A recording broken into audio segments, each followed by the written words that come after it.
सुरक्षा न्यास महाराष्ट्र राज्य यांच्या वतीनं भगवानराव पोवळे पाटील राहणार पळसगाव तालुका उमरी जिल्हा नांदेड येथील एका गुरुभक्ताने सनातन धर्मावर अतिशय नीच पातळीवर जाऊन समाजाला महाराज लोकांवर भगव्या कपड्यावर टीका टिप्पणी केली। त्यांच्या निषेधार्थ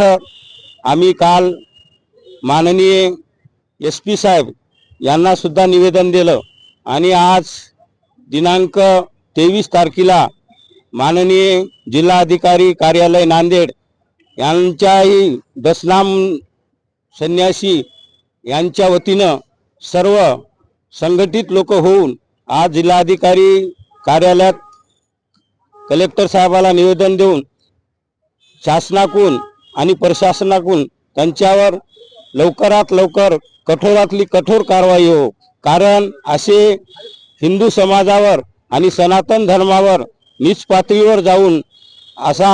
जो टीका टिप्पणी करतात त्यांच्यावर कठोरातली कठोर कारवाई हो आणि लवकरात लवकर त्यांना पावबंद करावं असं आमच्या सर्व दशनामी आखाड्यातर्फे आम्ही शासनाला आणि जिल्हा कार्यालयाला यांना कळकळीची विनंती करतो। याच्यामध्ये पावबंद जर त्यांना नाही केलं तर पुढचे पाऊल काय उचलणार? यांच्यानंतर आम्ही 4 दिवसाचा वेळ देऊ आपला जिल्हाधिकारी कार्यालय आणि SP साहेबाला। त्याच्यानंतर जर पावलं त्यांना उचलले नसले तर आम्ही जन आंदोलन उभं करू आणि जन आंदोलन उभं करून गावोगाव प्रत्येक तहसील कार्यालयामध्ये आम्ही निवेदन देऊ सादर करू आणि प्रत्येक जेवढी आपल्या हिंदू संस्कृतीला जाणणारे लोक आहेत गुरु परंपरा जी आमची चालत आली अनातन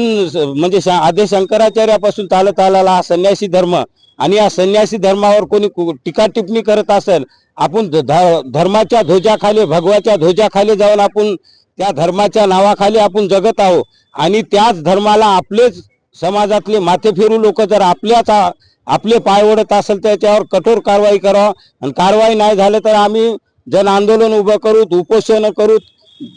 लागलीच आम्ही महाराष्ट्र शासनाकडे जाऊ गृहमंत्र्याला निवेदन देऊ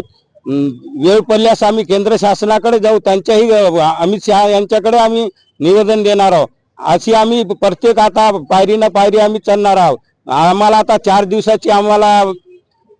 आपल्या SP साहेबांना मुदत मागितली आणि ते SP साहेबांना ते मुदत पूर्ण झाल्याच्या नंतर त्याच्यावर काही FR नाही फाटले काही कठोर कारवाई नाही झाली तर आम्ही समोरचे पावलं सर्वांच्या वतीनं आमचा विचार विनिमय करून उचलूत आम्ही।